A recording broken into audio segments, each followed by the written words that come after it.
اللہ تعالیٰ کا لاکھ لاکھ شکر ہے جس نے ہمیں مسلمان پیدا کیا، دین کی سمجھ دی، دین پڑھنے اور سیکھنے کا شوق عطا کیا، اپنی محبت عطا کی، اپنی پہچان عطا کی، اپنے رسول محمد صلی اللہ علیہ وسلم کی محبت عطا کی، اسلام پر جینے اور مرنے کا شوق عطا کیا۔ یہ ساری نعمتیں اللہ سبحانہ و تعالیٰ کے یہ سارے احسانات ہم سے کچھ باتوں کا تقاضا بھی کرتے ہیں۔ جب نعمتیں ملتی ہیں تو ان کا شکرانہ ادا کرنا بھی ضروری ہوتا ہے، اور شکرانہ کس طرح انسان ادا کر سکتا ہے؟ وہ کام کر کے جو اللہ سبحانہ و تعالیٰ کو پسند ہو، اور ان چیزوں سے بچ کر جو اللہ سبحانہ و تعالیٰ کو ناپسند ہو۔ ہم میں سے بہت سے لوگ چونکہ مسلمان پیدا ہوئے ہیں اس لیے دین کے بارے میں بہت کچھ جانتے بھی ہیں، بچپن سے جانتے ہیں، سچ جھوٹ کے بارے میں، غیبت چغلی کے بارے میں، نماز روزہ کے بارے میں بہت سی چیزیں ہمیں بچپن سے ہی بتا دی جاتی، حلال و حرام کی بھی بہت سی چیزیں ہمیں پتہ چل جاتی۔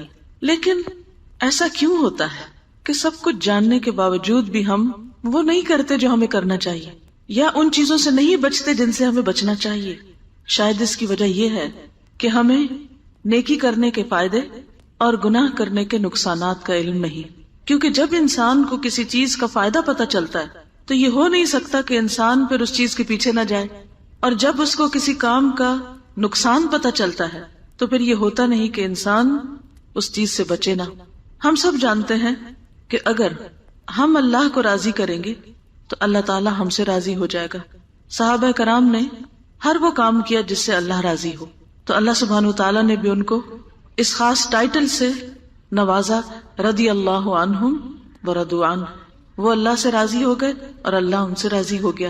یہی ہماری زندگی کا مقصد ہونا چاہیے کہ ہم اللہ سبحانہ وتعالی سے راضی ہوں، ہمارے جو بھی حالات ہوں، جیسے بھی دن گزرے، ہر حال میں ہم اللہ کا شکر ادا کرنے والے ہوں، کیونکہ انسان بہت تھوڑ دلا ہے، کمزور دل ہے۔ ہوتا یہ ہے کہ جب اس کی مرضی کے مطابق حالات ہوتے ہیں تو وہ پھر بھی کچھ شکر گزار ہوتا ہے، لیکن جو ہی چیزیں اس کی مرضی کے خلاف ہونے لگے زندگی میں تو وہ اللہ سے ناراض ہونے لگتا ہے۔ ہمیں کسی حال میں بھی اللہ سے ناراض نہیں ہونا، کچھ ہمیں ملے یا کوئی چیز ہم سے لی جائے، ہر حال میں راضی رہنا ہے۔ کیوں؟ اس لیے جو کچھ اس نے ہمیں دیا ہے یہ اس کی عنایت ہے ہم پر، ہمارا حق کوئی نہیں تھا، ہم ڈیزرو نہیں کرتے تھے کہ ہمیں ضرور یہ سب کچھ ملے۔ وہ اگر ان میں سے کوئی بھی چیزیں جو ہمیں اس نے دے رکھی ہیں لینا چاہے تو اس کی چیزیں ہیں نا، وہ لے سکتا ہے۔ ہماری اولاد اللہ کی امانت ہے، ہمارے پاس جو جسمانی قوتیں اور صلاحیتیں ہیں یہ اللہ کی امانت ہے، مال اللہ کی امانت ہے۔ اسی لیے ہم دیکھتے ہیں کہ صحابہ کرام کا طریقہ کیا ہوتا تھا کہ جب انہیں کوئی غم پہنچتا، کوئی دکھ پہنچتا، کوئی تکلیف پہنچتی، کوئی چیز ان سے چلی جاتی تو وہ کیا کہتے؟ انا للہ و انا الیہ راجعون، بے شک ہم بھی اللہ کے ہیں اور اسی کی طرف لوٹ کے جانے والے ہیں۔ یعنی کوئی چیز چلی گئی تو کوئی بات نہیں، ہم نے بھی چلے جانا ہے۔ دیکھیے جن چیزوں کے پیچھے ہم روتے ہیں یا جن چیزوں کے جانے کا ہمیں افسوس ہوتا ہے تو حقیقت کیا ہے؟ ایک وقت ہوتا ہے کہ وہ چیز جاتی ہے اور کچھ عرصے کے بعد اس کا مالک بھی چلا جاتا ہے۔ آج زمین پر کتنی ہی چیزیں ایسی، کتنے ہی محلات، کتنے ہی مکانات، کتنی ہی جاگیریں، کیا کچھ ہے کہ جو کل کسی اور کے پاس تھا آج دوسروں کے پاس ہے، یا آج ہمارے پاس ہے اور کل یہ پھر کسی اور کے پاس چلا جائے گا۔ اس دنیا کی ہر چیز بے وفا ہے، کوئی بھی چیز انسان کے پاس ہمیشہ نہیں رہتی۔ ہاں ایک چیز جو کبھی ساتھ نہیں چھوڑتی وہ اللہ کی ذات ہے، اس لیے ہمیں بھی سب سے زیادہ اس کا وفادار ہونا چاہیے جو ہر حال میں ہمارے ساتھ ہے، جس کا ساتھ نہیں چھوٹ سکتا۔ ہم ان چیزوں کے تو بہت وفادار بنتے ہیں جو ہم سے بے وفائی کرتی ہیں، لیکن ہم اس کے وفادار کم بنتے ہیں جو ہمیں ہر حال میں اچھی طرح دیکھنا چاہتا ہے، اچھے حال میں دیکھنا چاہتا ہے، اور خصوصاً ہمارا انجام۔ اس لیے بے حد ضروری ہے کہ ہم اپنی اس چھوٹی سی زندگی میں، تھوڑی سی زندگی میں وہ کام کر لیں جو اللہ کو پسند ہے، کیونکہ ہم نے اس کے پاس جانا ہے۔ ہم سب کو اس بات پر ایمان ہے کہ ہم نے اس کے پاس جانا ہے، واپسی ادھر ہی ہے۔ اس لیے ان کاموں کی طرف توجہ کریں جو اس کو خوش کر دے، اور اسی طرح ان ساری چیزوں سے بچیں جو اسے ناراض کرتی ہیں، کیونکہ ہمیں اس حال میں اس سے نہیں ملنا کہ وہ ہم سے ناراض ہو، کیونکہ یہ سب سے بڑا خسارہ ہوگا، سب سے بڑا نقصان ہوگا، سب سے بڑا گھاٹا۔ اور اس کے علاوہ یہ بات بھی ہم یاد رکھیں کہ اگر ہم اس کو راضی نہیں کرتے اور ایسے کام کرتے رہتے ہیں جنہیں ہم گناہ کہتے ہیں، جو اس کو ناراض کرنے والے کام ہیں، تو اس کا نقصان آخرت میں تو ہے ہی، دنیا میں بھی ہوتا ہے۔ گناہ ایک طرح سے زہر کی طرح ہے، جیسے زہر کھانے سے نقصان ہوتا ہے، اسی طرح گناہ کرنے سے روح کا نقصان ہوتا ہے. جیسے زہر جسم کو نقصان دیتا ہے تو روح کو نقصان دینے والے زہر کیا ہے؟ گناہ. جس درجے کا گناہ ہوگا اس درجے کا نقصان ہوگا. چھوٹا گناہ ہوگا چھوٹا نقصان ہوگا، بڑا گناہ ہوگا بڑا نقصان. ہوتا یہ ہے کہ چونکہ دنیا میں ہمیں گناہ کا نقصان فوری طور پر نظر نہیں آتا، پتہ نہیں چلتا، یا سمجھ نہیں آتا جب ہم کسی مصیبت میں ہوتے ہیں کہ یہ کسی گناہ کی وجہ سے ہوئی ہے، یہ مشکل، یہ پرابلم کسی گناہ کی وجہ سے آئی ہے، ہمیں احساس ہی نہیں ہوتا، لہٰذا ہم وہی گناہ بار بار کرتے چلے جاتے ہیں. یہ بالکل اسی طرح ہے کہ آپ دیکھیں کہ بعض لوگوں کو بعض غذائیں سوٹ نہیں کرتی، ان کو الرجی ہوتی ہے. سب کو معلوم ہے نا، کئی لوگوں کو دودھ کی الرجی ہوتی ہے، کئی لوگوں کو ڈیری پروڈکٹ ساری جو ہوتی ہیں ان کی الرجی ہوتی ہے، کسی کو کسی چیز کی، کسی کو کسی چیز کی. اب آپ دیکھیے کہ جب کسی کو کسی خاص چیز سے الرجی ہوتی ہے اور وہ اس چیز کو استعمال کرتا رہے تو اس کا حال کیا ہوتا ہے؟ وہ ہلاک ہونے کے قریب پہنچ جاتا ہے. اور بعض اوقات اگر وہ بھولے سے تھوڑا سا بھی کھا لے تو بیمار ہوئے بغیر رہ نہیں سکتا، لازماً بیمار ہوگا. اسی طرح گناہ جو ہیں وہ انسان کو نقصان دیتے ہیں، اور بعض گناہ چھوٹے سے بھی ہوں تو وہ انسان کو سخت نقصان پہنچانے والے ہیں. اس لیے بے حد ضروری ہے کہ ہم گناہوں سے بچنے کی فکر کریں. جیسے اگر کسی کو سانپ کاٹ لے تو کیا ہوتا ہے؟ زہر کا اثر ہوتا ہے نا، زہر اندر چلا جاتا ہے، پھر نتیجہ کیا ہوتا ہے؟ اسی طرح شہد کی مکھی اگر کاٹ لے تو بندہ مرتا نہیں ہے. کیا ہوتا ہے شہد کی مکھی کاٹے؟ سویلنگ ہو جاتی ہے، بڑا سخت درد ہوتا ہے. اور اگر زیادہ مکھیاں کاٹ لیں تو زیادہ درد ہوتا ہے. بعض اوقات آپ نے دیکھا ہوگا کہ آنکھ پہ یا منہ پہ کاٹ لے تو وہ شکل بگڑ جاتی ہے. بالکل اسی طرح امیجن کریں کہ جب ہم کوئی گناہ کرتے ہیں نا تو ہمارے اندر کی قلب کی روح کی شکل بگڑنے لگتی، باطن خراب ہونے لگتا ہے. پھر آپ دیکھیں بچھو کاٹ لے تو کوئی مرتا ہے؟ مرتا نہیں، لیکن اس کا زہر شہد کی مکھی سے زیادہ خطرناک ہوتا ہے، وہ زیادہ پین فل ہے. اسی طرح چھوٹا سانپ کاٹ لے تو کیا ہوتا ہے؟ زہر پھیلتا ہے لیکن بعض اوقات انسان مرتا نہیں.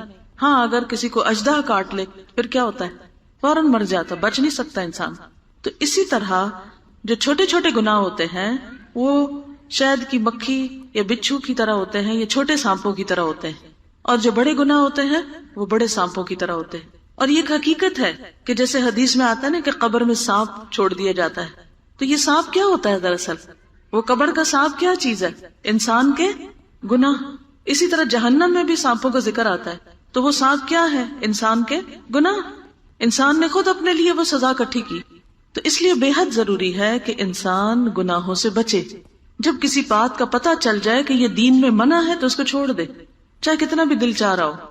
اور اس وقت اپنے آپ کو یہ سمجھے کہ نہیں مجھے تو سانپ کاٹ جائے گا. سانپ سے ڈرتے؟ کبھی انسان دور سے بھی دیکھ لینا تو روح فنا ہو جاتی. کتے سے ڈرتے؟ ایک دفعہ بھونکے تو کیا ہوتا ہے؟ خون تیز ہو جاتا ہے، ہاتھ پاؤں ٹھنڈے ہونے لگتے ہیں اور ایسا لگتا ہے مر ہی جائیں گے ابھی. تو اسی طرح گناہ جو ہیں یہ بھی ایسے ہی نقصان دہ ہے، اتنے ہی خطرناک ہے بلکہ اس سے زیادہ. کیونکہ دنیا میں تو انسان کو کیا ہوتا ہے، کوئی کتا کاٹ دے تو ٹیکے لگا دیتے ہیں یا اور اسی طرح کی دوائی شوائی دے کے کچھ درد کا علاج کر کے اسپتال داخل کر لیتے، انسان ٹھیک ہو جاتا ہے پھر سے. لیکن گناہ سے جب تک انسان توبہ نہیں کرتا وہ کاٹا اندر ہی رہتا ہے، وہ زہر اندر ہی رہتا ہے، اور پھر کیا ہوتا ہے؟ اس سے نقصان ہوتا ہے. آپ دیکھیں کہ جو ابلیس تھا، ابلیس کون تھا؟ شیطان تھا. کان من الجن، جنوں میں سے تھا، لیکن سب کا سردار تھا. جنوں کا بھی سردار تھا اور فرشتوں کا بھی بڑا بنا ہوا تھا. کیوں بڑا بنا تھا؟ کس چیز سے؟ عبادت سے، نیکی سے. تسبیح کرتا تھا، تکبیر، اللہ کی بڑائی بیان کرتا تھا، ذکر کرتا، عبادت کرتا، اللہ کے آگے سجدے کرتا، سب کچھ کرتا تھا. بے حد نیک تھا، بڑا پائس. آپ سوچیں کہ جیسے کوئی بہت بڑے مولانا ہو، کوئی بہت بڑے بزرگ ہو، کوئی بہت بڑے نیک بندے ہو، لیکن جب اس نے اللہ کی ایک بات نہیں مانی اور اس بات پہ اڑ گیا تو پھر کیا ہوا؟ اس پر لعنت ہوئی، اللہ تعالیٰ اس سے ناراض ہو گیا. کیا اس نافرمانی نے اس کو نقصان دیا؟ اس گناہ نے ابلیس کو نقصان دیا کہ نہیں دیا؟ دیا نا. تو اس سے کیا بات ثابت ہوتی ہے؟ ابلیس نے کس بات سے انکار کیا تھا؟ سجدے سے. تو آج اگر کوئی شخص نماز نہیں پڑھتا کیا اس کو نقصان ہوگا؟ اس کو نقصان ہوگا. کوئی یہ نہ کہ کوئی بات نہیں، اللہ معاف کرنے والا ہے. تو اگر اللہ تعالیٰ اسی طرح معاف کرنے والے ہوتے تو پھر ابلیس کو معاف کر دیتے نا جب وہ اکڑ بگڑ رہا تھا. تو اس کا قصور یہ تھا کہ اس نے انکار کیا، اور پھر جب اللہ تعالیٰ نے پوچھا کہ کیوں انکار کیا تو حجتیں کرنے لگا. اس انکار پر ڈٹ گیا، توبہ نہیں کی، معافی نہیں مانگی۔ چلیے ایک اور مثال ہے حضرت آدم علیہ السلام کی اور حضرت حوا علیہ السلام کی۔ کیا ان سے کوئی غلطی ہوئی تھی؟ کیا کیا تھا انہوں نے؟ شیطان کی بات مان کے وہ پھل کھا لیا جس سے منع کیا گیا تھا۔ نقصان ہوا نا نقصان؟ کہاں سے نکال دیے گئے؟ جنت سے۔ تو آج اگر ہم حرام چیزیں کھائیں، شراب پیئیں یا جوئے کی کمائی کھائیں یا سود کھائیں اور پھر ہم کہیں کوئی بات نہیں جنت میں چلے جائیں گے، یہ کہاں کی لاجک ہے؟ یہ کیسے ہو سکتا ہے کہ ہم لوگوں کو دھوکہ فریب دے کے، فراڈ کر کے، کسی کی زمین غصب کر کے، کسی پہ ظلم ڈھا کے، کسی کے ساتھ زیادتی کر کے ہم کچھ اپنا مال اکٹھا کر لیں، اس سے بزنس کریں اور اس کو کھائیں اور پھر کہیں کوئی فرق نہیں پڑتا، اللہ غفور الرحیم ہے۔ اگر اللہ تعالیٰ اسی طرح غفور الرحیم تھے تو آدم علیہ السلام کو بھی کہنا اچھا آدم بھول گیا تو کوئی بات نہیں، خیر ہے، جانے دیا تجھ کو۔ نہیں، جنت سے بھی نکالا گیا اور جو جنت کے کپڑے تھے وہ بھی لے لیے گئے۔ صرف یہ نہیں کیا گیا کہ جنت سے نکالے گئے، گھر سے بھی نکالے گئے، لباس بھی لے لیا گیا۔ تو اسی طرح ابلیس جو ہمارا دشمن ہے وہ کیا چاہتا ہے کہ جیسے آدم علیہ السلام کو جنت سے نکلوایا تھا اس نے، وہ ہمیں بھی جنت میں جانے نہ دے۔ وہ راستے میں بیٹھا ہوا ہے، وہ ہر وقت بہکاتا ہے اور وہ ہر ایک کو بہکاتا ہے۔ کبھی نہ سوچے کہ ہم بڑے نیک ہیں، ہم نے تو قرآن پڑھ لیا ہے اور ہم تو بڑے علامہ بن گئے ہیں اور ہم تو بڑے پارساں ہیں، اس لیے ہمیں شیطان کچھ نہیں کہہ سکتا۔ نہیں، شیطان دشمن ہے اور دشمن جب تک اپنا وار کر نہ لے وہ چین سے نہیں بیٹھتا۔ وہ آگے سے بھی آتا ہے، وہ پیچھے سے بھی آتا ہے، وہ دائیں طرف سے بھی آتا ہے، وہ بائیں طرف سے بھی آتا ہے اور وہ انسان کو اپنے گھیرے میں لینے کی کوشش کرتا ہے، وہ چھوڑتا نہیں ہے۔ اس لیے ہم سب کو نمبر ایک یہ پتا ہونا چاہیے اللہ کو کیا پسند ہے کیا نہیں، ویسے بھی پتا ہونا چاہیے، کیونکہ جس شخص سے آپ کو محبت ہوتی ہے آپ یہ معلوم کرنے کی کوشش کرتے ہیں اچھا اس کو کیا پسند ہے اور کیا پسند نہیں۔ کیوں پتا کرتے ہیں؟ تاکہ جو اس کو پسند ہے وہ کام کرے اور جو اس کو نہیں پسند وہ نہ کرے۔ تو اللہ سبحانہ وتعالیٰ سے بھی اگر ہمیں محبت ہے تو ہمیں شوق لگ جائے گا کہ مجھے پتا کر کے چھوڑنا ہے اللہ تعالیٰ کو کیا پسند ہے اور کیا پسند نہیں۔ اور اس کے لیے پھر آپ کیا کریں گے؟ قرآن پڑھیں گے، حدیث پڑھیں گے اور معلوم کرنے کی کوشش کریں گے کہ اللہ تعالیٰ کیا چاہتے ہیں ہم سے۔ یہ جتنے بھی لوگ قرآن پڑھتے ہیں نا ان کا یہی دراصل شوق ہوتا ہے، یہی پیچھے غرض ہوتی ہے کہ اور پتا کریں اور معلوم کریں، اور جب ان کو پتا چل جاتا ہے تو پھر ان کی کوشش ہوتی ہے کہ کچھ کریں بھی۔ تو پہلی چیز ہے پتا کرنا، لیکن خالی پتا کرنا کافی نہیں ہے، پتا کرنے کے بعد اس چیز کو عمل میں لانا بڑا ضروری ہے اور ان گناہوں سے بچنا ضروری ہے جو اللہ سبحانہ وتعالیٰ نے بچنے کے لیے کہے ہیں، ورنہ وہ گناہ زہر کی طرح انسان کو نقصان دینے والے ہیں۔ پھر اسی طرح آپ دیکھیں یونس علیہ السلام جب اللہ سبحانہ وتعالیٰ کا حکم آنے سے پہلے اپنی قوم کو چھوڑ کے چلے گئے تھے تو کیا ہوا؟ کشتی میں بیٹھے، کشتی ڈوبنے لگی تو انہوں نے ان کو اٹھا کے باہر پھینک دیا، مچھلی کے پیٹ میں چلے گئے۔ وہاں جا کر انہوں نے کیا پڑھا؟ لا الہ الا انت سبحانک انی کنت من الظالمین، نہیں کوئی الہ مگر تو پاک ہے، میں ظالموں میں سے، میری غلطی ہے، میری غلطی ہے۔ یہ کون کہہ رہے ہیں؟ اللہ کے پیغمبر کہہ رہے ہیں۔ آدم علیہ السلام پیغمبر ہیں، پہلے انسان ہیں، وہ کہتے ہیں ربنا ظلمنا انفسنا وان لم تغفر لنا وترحمنا لنکونن من الخاسرین، کہ اللہ ہم نے اپنی جانوں پہ ظلم کیا، اگر تو نے ہم کو معاف نہ کیا اور ہم پہ رحم نہ کیا تو ہم ضرور نقصان اٹھا جائیں گے۔ اس لیے بے حد ضروری ہے کہ انسان اپنی غلطیوں کو دیکھتا رہے، اپنی کوتاہیوں پہ نظر رکھے اور پہلی بات کرے نہ، لیکن یہ ہو نہیں سکتا کہ غلطی نہ ہو، کیونکہ ہم انسان ہیں، غلطیاں ہوں گی۔ جب غلطی ہو جائے تو کیا کریں؟ معافی مانگ لیں، توبہ کر لیں، واپس پلٹ آئیں، ضد نہیں، اصرار نہیں، تعویلیں نہیں، حجتیں نہیں، بہانے نہیں۔ اللہ کو وہ لوگ پسند ہیں جو اپنی غلطی مان جاتے ہیں۔ اور اللہ سبحانہ وتعالیٰ نے حضرت یونس علیہ السلام کے لیے کہا اگر وہ تسبیح نہ کرتے تو وہ مچھلی کے پیٹ میں رہتے، قیامت کے دن تک اس سے نہ نکالے جاتے۔ تو اس سے یہ بھی پتہ چلتا ہے کہ گناہ کی وجہ سے جب انسان کسی مصیبت میں پڑتا ہے تو جب تک توبہ نہ کرے اس سے باہر نہیں نکلتا۔ اور ایسا نہ ہو کہ توبہ کیے بغیر مر جائے اور مرنے کے بعد کیا ہوگا؟ قیامت تک پھر اسی مصیبت میں پڑا رہے گا انسان۔ خودکشی کیوں حرام ہے؟ اسی وجہ سے نا کہ اس کے بعد توبہ کا موقع نہیں ہوتا اور انسان اسی حال میں اللہ کے پاس جا پہنچتا ہے۔ پھر اسی طرح جتنی بھی قومیں ہیں، قوم عاد ہے، سمود ہے، قوم لوط ہے اور قومیں ہیں، ان سب کے اوپر اللہ کے عذاب آئے۔ کیوں آئے؟ فَعَصَوْا رَسُولَ رَبِّهِمْ فَأَخَذَهُمْ أَخْذَةً رَابِيَةً، انہوں نے اپنے رب کے رسولوں کی نافرمانی کی تو ان کو بڑھتی چڑھتی پکڑ نے آ پکڑا، ان کی پکڑ ہو گئی۔ پھر اسی طرح آپ دیکھیں بنی اسرائیل جو تھے وہ بھی اللہ کی چنی ہوئی قوم تھے. اللہ سبحانہ وتعالیٰ قرآن پاک میں فرماتے ہیں انی فضلتکم علی العالمین، میں نے تمہیں سارے جہان پہ فضیلت دی، تمہیں چن لیا. لیکن جب چنے ہوئے لوگ، چنی ہوئی قوم، جب اس نے اللہ کی نافرمانی کی تو کیا ہوا؟ اللہ نے ایسی قومیں ان پر مسلط کی جنہوں نے ان کو انتہائی ذلیل و خوار کیا. تاریخ اگر ہم پڑھیں تو پتہ چلتا ہے کہ کچھ ایسے بادشاہ گزرے ہیں جیسے ٹیٹس ہے، بخت نصر ہے، انہوں نے ان پہ چڑھائی کر دی، ہلاکو خان کی شکل میں ان کے اوپر عذاب بھیجا. اور پھر کس طرح مسلمانوں کے خلیفہ کو مارا گیا، بوری میں بند کر کے ڈنڈوں سے مار مار کے اس کو مارا گیا. کہاں وہ اتنی عزت و شان و شوکت، اور کہاں یہ عالم. یہ کیوں ہوا؟ اللہ کے احکامات سے دوری کی وجہ سے ہوا، آپس کی لڑائی اور فتنے اور فرقے کی وجہ سے ہوا. تو جب اللہ کی نافرمانی کوئی قوم کرتی ہے تو آخرت سے پہلے دنیا میں بھی اس کی پکڑ ہو جاتی ہے. حضور صلی اللہ علیہ وسلم نے فرمایا جب میری امت میں گناہوں کی کثرت ہو جائے گی تو اللہ تعالیٰ خواص و عوام سب پر اپنا عذاب اتارے گا، یعنی کہ سب اس کی لپیٹ میں آئیں گے. حضرت ام سلمہ فرماتی ہیں یہ سن کر میں نے حضور صلی اللہ علیہ وسلم سے پوچھا یا رسول اللہ کیا اس وقت صالح اور نیک بندے نہیں ہوں گے، یعنی نیک بندے ختم ہو جائیں گے؟ آپ نے فرمایا کیوں نہیں ہوں گے. میں نے کہا پھر ان کے ساتھ کیا معاملہ ہوگا، کیا وہ بھی بیچ میں پس جائیں گے؟ آپ نے فرمایا جو اور لوگوں پہ افتاد آئے گی وہ ان پر بھی آئے گی، پھر اللہ تعالیٰ کی جانب سے ان کی بخشش ہوگی اور ان کے لیے اللہ کی رضامندی اترے گی. یعنی اگر انسان کسی ایسے علاقے میں رہتا ہے کہ جہاں کوئی وبا پھوٹ پڑتی ہے، کوئی زلزلے میں لوگ مر جاتے ہیں یا کوئی سیلاب آ جاتا ہے، تو اب یہ تو نہیں ہوتا کہ نیک لوگوں کو الگ کر دے اور صرف برے لوگوں کو بہائے.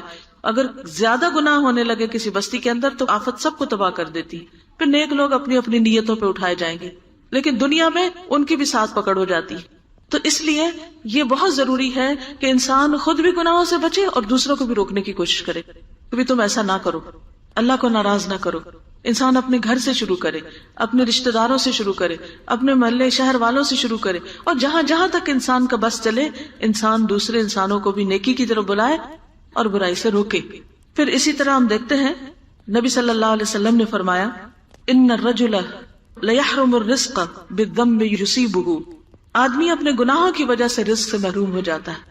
یعنی اچھی بلی نوکری ہوتی ہے، اچھی بلی جاب ہے، اچھا بلا بزنس ہے، اچانک ڈاؤن فال ہو جاتا ہے. اور انسان کبھی کہتا ہے اس نے مجھے نظر لگا دی، کبھی کہتا ہے اس نے میرے ساتھ یہ برا کیا، اس نے جادو کر دیا، فلانے نے یہ کر دیا.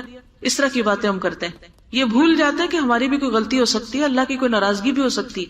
تو ایسے موقع پر دوسروں کو بلیم کرنے کی بجائے توبہ استغفار کرے، کیونکہ اللہ کا وعدہ ہے. حضرت نوح علیہ السلام کی زبانی اللہ سبحانہ وتعالیٰ نے سب کے لیے میسج دیا فَقُلْتُ اسْتَغْفِرُوا رَبَّكُمْ إِنَّهُ كَانَ غَفَّارًا، میں نے کہا اپنے رب سے معافی مانگ لو، بے شک وہ معاف کرنے والا ہے. يُرْسِلِ السَّمَاءَ عَلَيْكُمْ مِدْرَارًا، وہ تم پر آسمان سے خوب بارشیں برسائے گا. وَيُمْدِدْكُمْ بِأَمْوَالٍ وَبَنِينَ، اور تمہیں مال اور بیٹوں سے نوازے گا. وَيَجْعَلْ لَكُمْ جَنَّاتٍ، اور تمہارے لیے باغات تیار کرے گا. وَيَجْعَلْ لَكُمْ أَنْهَارًا، اور تمہارے لیے نہریں جاری کر دے گا. یہ استغفار کے فائدے ہیں. تم اللہ سے معافی مانگ لو، اللہ یعنی تمہارے رزق میں اولاد میں برکت پیدا کر دے گا. لیکن ہم میں سے کتنے لوگ ہیں جو واقعی سچے دل سے اپنے گناہوں کو یاد کر کے روئیں اور اللہ سے معافی مانگے اور اللہ سے توبہ کرے تاکہ ان کی مشکلات آسان ہوں.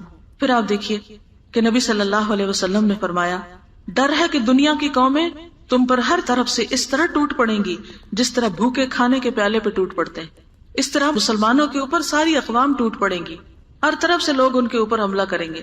صحابہ نے عرض کیا یا رسول اللہ صلی اللہ علیہ وسلم کیا اس وقت ہماری تعداد کم ہوگی، یعنی ہم تھوڑے رہ جائیں گے کہ سارے ہمیں دبانے آ جائیں گے؟ آپ نے فرمایا اس وقت تمہاری کثرت ہوگی، تعداد بہت زیادہ ہوگی، لیکن تمہاری حالت اس وقت سیلاب کے خس و خاشاک کی طرح ہوگی.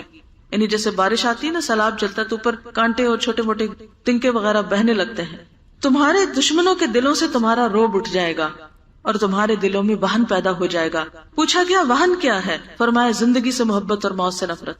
تو بات یہ ہے کہ زندگی سے جب محبت ہوتی ہے نا، اس دنیا سے محبت، تو پھر انسان دن رات کس چیز میں لگا دیتا ہے؟ صرف اس دنیا کو بنانے میں، اسی کو سنوارنے میں، اسی کو خوبصورت کرنے میں، اسی کے اندر اور ترقی کرنے میں، اور آخرت کو بھول جاتا ہے اور وہ آخرت کا ذکر بھی نہیں کرتا، موت کی بات بھی نہیں کرتا. اگر کوئی کرے تو کیا کہتے تم تو ڈراتے ہی رہتے ہو، موت کی بات سننا بھی نہیں چاہتے.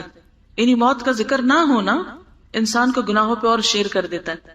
کون سی چیز انسان کو گناہوں سے بچنے میں مدد دیتی ہے؟ موت کا ڈر کہ مرنا ہے، خدا کو جواب دینا ہے، مرنے کے بعد کیا ہوگا، قبر میں کیا ہوگا، جان کیسے نکلے گی، قیامت کے دن کہاں اٹھیں گے. یہ ساری چیزیں انسان کے اندر ڈر پیدا کرتی ہیں، تو پھر انسان اس دنیا میں شرافت سے زندگی بسر کرتا ہے. تو اس لیے بے حد ضروری ہے کہ انسان گناہوں سے بچے. ایک عام گناہ جو ہم خواتین میں بہت پایا جاتا ہے وہ ہے دوسروں کی غیبت چگلی، دوسروں کی برائیاں کرنا، جہاں بیٹھے کسی نہ کسی کے خلاف باتیں شروع کر دینا اور پھر ختم ہی نہ کرنا، کرتے چلے جانا. اس کے بارے میں کیا حکم ہے؟ نبی صلی اللہ علیہ وسلم نے فرمایا، مسند احمد کی روایت ہے، جب مجھے معراج کے لیے لے جایا گیا، شب معراج پہ، ویسے تو لوگ شب معراج بڑی مناتے ہیں لیکن یہ نہیں پتا کہ اس دن ہوا کیا تھا، کہ مجھے جب لے جایا گیا تو مجھے ایسے لوگوں پر سے گزارا گیا جن کے ناخن تانبے کے تھے، وہ ان سے اپنا منہ اور سینے نوچ رہے تھے. میں نے جبریل سے پوچھا یہ کون لوگ ہیں، یہ کیوں اپنا منہ نوچ رہے ہیں؟ انہوں نے کہا یہ وہ لوگ ہیں جو انسانوں کا گوشت کھایا کرتے تھے، یعنی غیبت کرتے اور ان کی آبرو ریزی کرتے، یعنی ان کی بے عزتی کرتے. تو آج یہ اپنے آپ کو خود بے آبرو کر رہے ہیں کہ منہ پہ کچھ بھی لگ جائے تو انسان کو کتنی شرم آتی، تو میں کسی کو کیا منہ دکھاؤں گا. تو قیامت کے دن ایسے لوگ اپنے منہ چھیل رہے ہوں گے. لیکن ہم میں سے کتنے لوگ ہیں جو ڈر کے اس بیماری سے باز آ جائیں اور یہ نہ کریں. بعض اوقات کوئی ایسی ضرورت نہیں ہوتی، صرف کچھ عادت ہوتی ہے، منفی ذہن ہوتا ہے، ہر ایک میں برائی نظر آتی ہے. کچھ لوگوں کی عادت ہوتی ہے کہ انہیں سیدھی چیز بھی الٹی نظر آتی ہے، ہر وقت بدگمانی کرتے ہیں، دوسروں کے بارے میں برا سوچتے ہیں، کوئی ان کا اچھا بھی کرے اس کے لیے بھی برا سوچیں گے. یہ وجہ ہوگی کیونکہ شیطان ہمارے دل میں وسوسے ڈالتا ہے. وہ وسوسے ڈالتا ہے فلاں نے تمہارے خلاف بات کی ہے کوئی، اچھا پھر وہ شروع ہو جاتا ہے تجسس کرنا، پھر اس کے بعد وہ زبان سے ایسی باتیں نکالنے لگتا ہے. نتیجہ کیا ہوتا ہے؟ انسان وہ کرنے لگتا ہے جو شیطان کو خوش کرتا ہے اور رحمان کو ناراض کرتا ہے. اب کس طرح انسان اس سے رکے؟ انسان یہ سوچے کہ آج میں اگر کسی کے پیچھے پڑ گیا ہوں نا، کسی کی بے عزتی کر رہا ہوں، کسی کی باتیں کر رہا ہوں، کسی کے خلاف بول رہا ہوں، تو کل یہ اپنے پہ ہی پلٹے گا. اس لیے مجھے اپنی خاطر کسی کے ساتھ برا نہیں کرنا، نہ سامنے نہ اس کے پیچھے. اب اس کی پہچان کیسے ہو کہ آپ کسی کی برائی کر رہے ہیں؟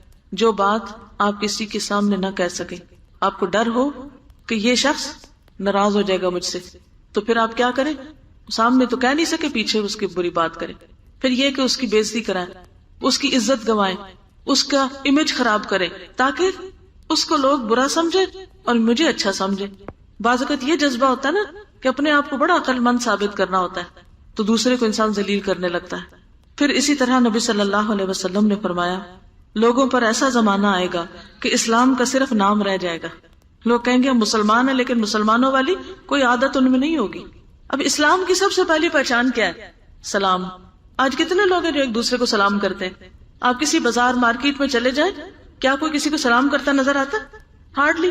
لوگ ایک دوسرے کے پاس سے گزرتے منہ موڑ کے چلے جاتے ہیں. گھر میں ایک دوسرے کو سلام نہیں کرتے. حالانکہ نبی صلی اللہ علیہ وسلم نے اس کے بارے میں کیا فرمایا؟ خدا کی قسم جس کے قبضے میں میری جان ہے، تم جنت میں جا نہیں سکتے، جنت میں جا نہیں سکتے جب تک کہ تمہارے اندر ایمان نہ ہو. اور ایمان آ نہیں سکتا کہ جب تک کیا نہ ہو، آپس میں محبت نہ کرو. کیا میں تمہیں نہ بتاؤں وہ طریقہ کہ جس پر تم عمل کرو تو تم آپس میں محبت کرنے لگو گے؟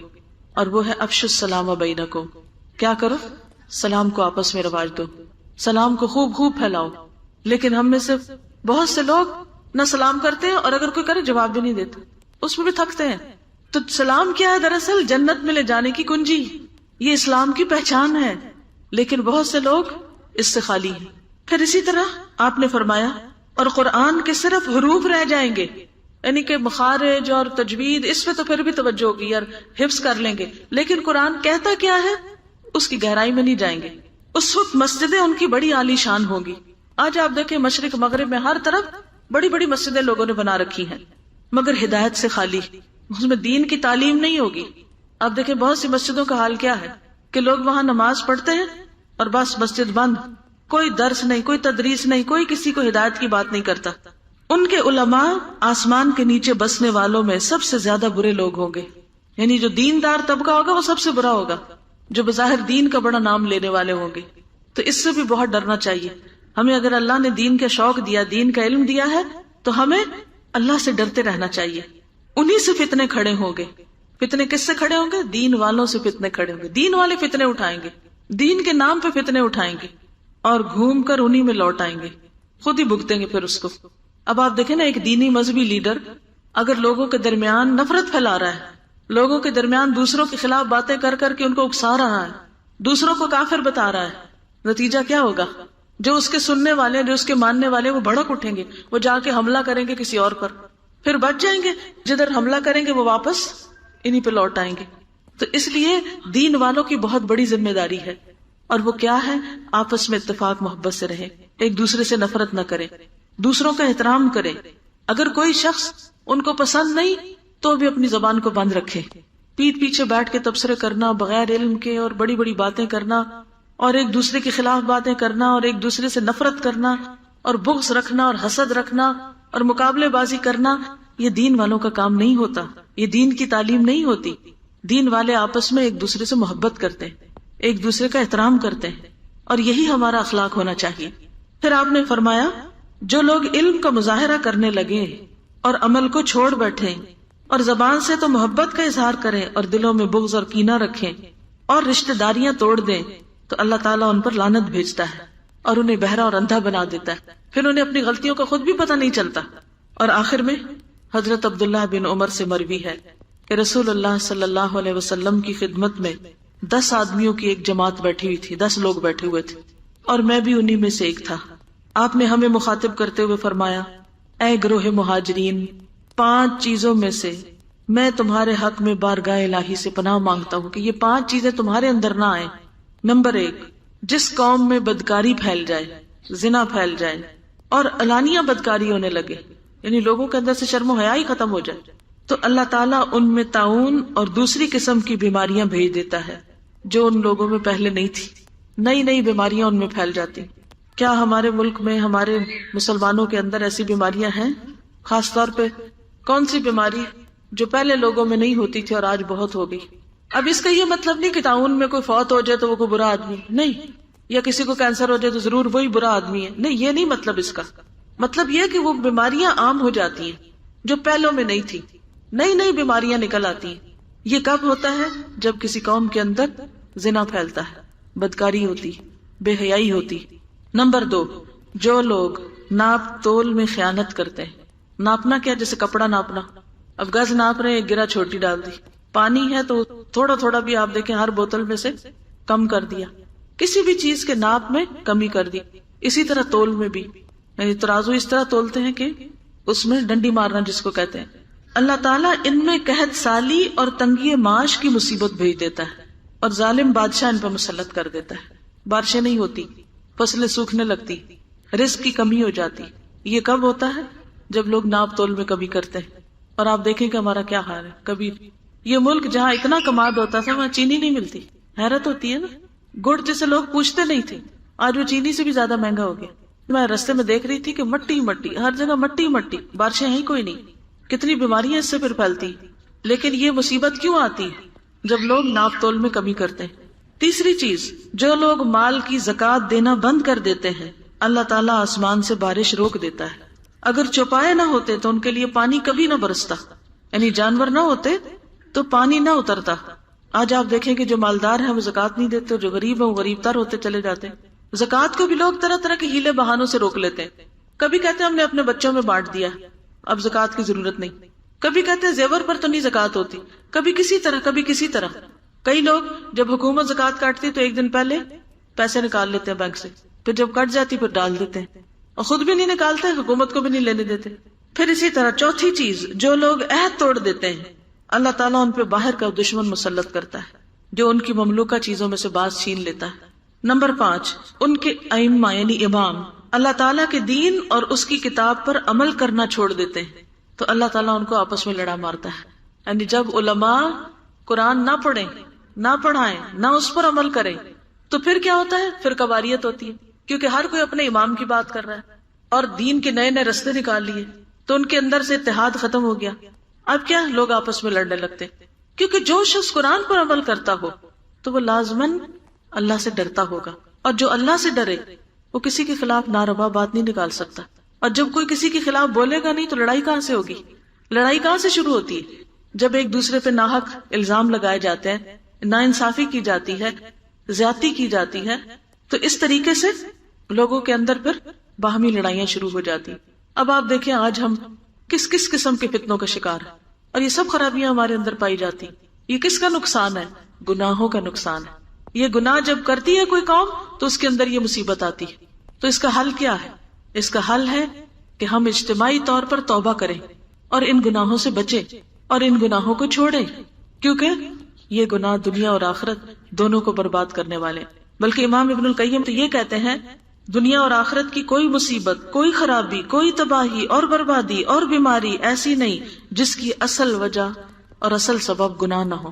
یعنی جب گناہ ہوتے ہیں تو دنیا کی مصیبتیں بھی آتی ہیں اور آخرت کی مصیبتیں بھی آتی ہیں۔ تو اس لیے ہم میں سے ہر شخص کو سچے دل سے رو کر اللہ سے توبہ کرنے کی ضرورت ہے، تاکہ ہم دنیا کی مشکلات سے بھی باہر نکلیں اور آخرت کی مشکلات سے بھی بچ سکیں۔ اور پھر صرف خود نہیں بلکہ دوسروں کو بھی برائیوں سے روکنا ضروری ہے، کیونکہ جو قوم برائیاں ہوتے دیکھے اور ٹس سے مس نہ ہو اور دوسروں کو منع نہ کرے، کوئی کسی پہ ظلم زیادتی کر رہا ہو اور اس کا ہاتھ نہ پکڑے، تو ایک دن وہ برائی اس کے اوپر بھی آ جاتی ہے، اور جو کسی کے لیے گڑھا کھودتا ہے خود اس میں گرتا ہے۔ جو چیز یاد رکھنے کی ہے وہ یہ کہ آج ہم یہاں سے عہد لے کر اٹھیں کہ جس کسی برائی کو ہم برا سمجھتے ہیں اس کو اپنی زندگی سے نکالنا ہے۔ یوتھ کے لیے خاص طور پر، ینگ گرلز کے لیے خاص طور پر میں یہ کہوں گی کہ آپ اپنی عزت و عصمت کی حفاظت کریں، کیونکہ بہت فتنے پھیل گئے۔ آپ دیکھیں کہ بچے کے پاس موبائل ہے، آج موبائل کا کیا استعمال ہو رہا ہے سب کو پتا ہے نا۔ مجھے یہ بتائیں کہ کسی نوجوان لڑکی کے لیے کیا یہ جائز ہے کہ کسی لڑکے سے فون پہ باتیں کرے؟ منع ہے نا، حرام ہے نا، گناہ ہے نا۔ پھر یہ گناہ کریں گے تو کیا اس کا کوئی نقصان نہیں ہوگا؟ اس کا نقصان ہوگا۔ آج آپ دیکھیں کتنی طلاقیں ہو رہی ہیں، کتنے گھروں میں بے چینی، کتنے گھروں میں بربادیاں۔ بیوی ہے تو وہ شوہر کے ساتھ وفادار نہیں، شوہر ہے تو بیوی کے ساتھ وفادار نہیں، بچوں کا کیا بنے گا، نسلوں کا کیا بنے گا؟ کس قدر فتنہ فساد پھیلتا جا رہا ہے۔ ٹیلی فون سروسز کی طرف سے نئی آفرز آتی ہے، لڑکوں سے باتیں کریں، یہ سروس فری ہے، یہ ٹائم فری ہے، طرح طرح کے سستے موبائل ہیں، اور قوم ہے کہ اس کے اندر جکڑی چلی جا رہی ہے۔ پھر آپ دیکھیں بعض کہیں نہیں ہم تو کوئی اچھی بات ہی کرتے ہیں، ہم تو کوئی بری بات نہیں کرتے۔ دیکھیں شیطان اسی طرح پھسلاتا ہے، اچھی باتوں سے ہی چلتا ہے انسان اور پھر جا گڑے میں گرتا پھسل کے۔ پھر آپ دیکھیں کسی مرد کو ٹیکسٹ میسج کرنا کیا یہ جائز ہے یا ناجائز ہے؟ یہ ثواب ہے کہ گناہ ہے؟ گناہ ہے، سب کو پتا یہ گناہ ہے، لیکن کتنے لوگ ہیں جو یہ گناہ دن رات کرتے ہیں اور دن میں کئی بار کرتے ہیں اور اس سے انجوائے کرتے ہیں اور اس سے خوش ہوتے ہیں، اسی گن چکر میں لگے رہتے ہیں، وہی دماغ میں چیزیں گھومتی رہتی ہیں۔ کیا ان کو چھوڑنا چاہیے یا نہیں ان چیزوں کو؟ لیکن کیا یہ اتنا آسان ہے؟ آسان نہیں۔ ہاں اس وقت آسان ہو جاتا ہے جب انسان اللہ سے مدد مانگتا ہے کہ یا اللہ یہ گناہ ہے، یہ برائی ہے، میں چھوڑنا چاہتی ہوں، تو مجھے توفیق دے، تو مجھ سے چھڑا لے۔ دیکھیں جب شوہر کو بیوی پر اعتماد نہیں ہوتا نا تو اس کی قدر، اس کی محبت دل میں نہیں رہتی۔ اور اگر عورت کے پاس سب کچھ بھی ہو، زیور سے بھی لدی ہوئی ہو، کپڑے بھی اچھے پہنے میں ہو، لیکن شوہر کی کوئی توجہ نہ اس کی طرف، کیا اسے کوئی خوشی ہو سکتی؟ کوئی خوشی نہیں زندگی میں ہو سکتی۔ تو یہ اپنے شوہر کے حق میں بھی خیانت ہو جاتی۔ اس سے بچنا ہے، اپنی نظروں کی حفاظت کرنی، اپنی زبان کی حفاظت کرنی، اپنے کانوں کی حفاظت کرنی۔ کیا موبائل کے ذریعے یا ٹیلی ویژن کے ذریعے یا کیسٹ کے ذریعے یا سی ڈیز کے ذریعے گانے سننا جائز ہے کہ ناجائز؟ ہوش گانے، بے حیائی والے گانے، عشق و محبت کے گانے جائز ہے؟ نہیں، کیونکہ یہ شیطان انسان کے لیے خوشنما بنا دیتا ہے، ان چیزوں کو خوبصورت بنا دیتا ہے۔ یہ گناہ کے کام ہے، ان سے بچنا ہے۔ پھر اسی طرح سود کا لین دین، یہ بھی حرام ہے۔ جب یہ سود عام ہو جاتا ہے تو اس کا بھی وبال آتا ہے انسانوں کے اوپر۔ اللہ اور اس کے رسول سے کھلی جنگ ہے، تو جس حد تک انسان ہو سکے اپنے آپ کو اس سے نکالے۔ جی آپ کچھ کہنا چاہتے ہیں؟ یعنی کھانے میں ایسی چیزیں ہوتی ہیں بعض اوقات کہ جن کے اندر حلال نہیں حرام انگریڈینٹ ہوتے ہیں اور پتہ ہی نہیں ہوتا، اور ہمارے بچے اس کے عادی ہوتے جاتے ہیں، اور پھر جب وہ کھانے لگتے ہیں تو پھر ان کے اندر بے حسی آنے لگتی ہے، پھر وہ ہماری بات نہیں مانتے۔ آپ دیکھیے کہ یہ کھانے میں جو احتیاط نہ کرنا نا، یہ وہ پہلا امتحان ہے جس میں آدم علیہ السلام مبتلا ہوئے تھے۔ پوری جنت کو چھڑا کے تو ابلیس نے اس چیز کا شوق دلایا کہ جو منع تھی۔ آج بھی آپ دیکھیں اتنا اچھا ہمارا ملک ہے، اتنی طرح طرح کی نعمتیں ہیں یہاں پر، اتنے زبردست فروٹس ہیں اور حلال چیزیں ہیں، ان کو چھوڑ کے ہم آرٹیفیشل کے پیچھے چل پڑے، تو ان چیزوں کا کس قدر نقصان ہے۔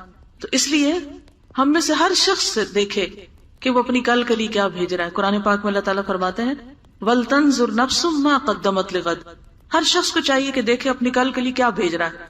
جو ہم بولتے ہیں، جو ہم لکھتے ہیں، جو ہم سوچتے ہیں، جو ہم کرتے ہیں، سب لکھا جا رہا ہے، اور کل جب کتاب ملے گی تو سب اس کے اندر لکھا ہوا ہوگا۔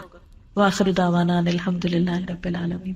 دعا کر لیتے ہیں۔ سبحان اللہ والحمد للہ ولا الہ الا اللہ واللہ اکبر ولا حول ولا قوة الا باللہ العلی العظیم.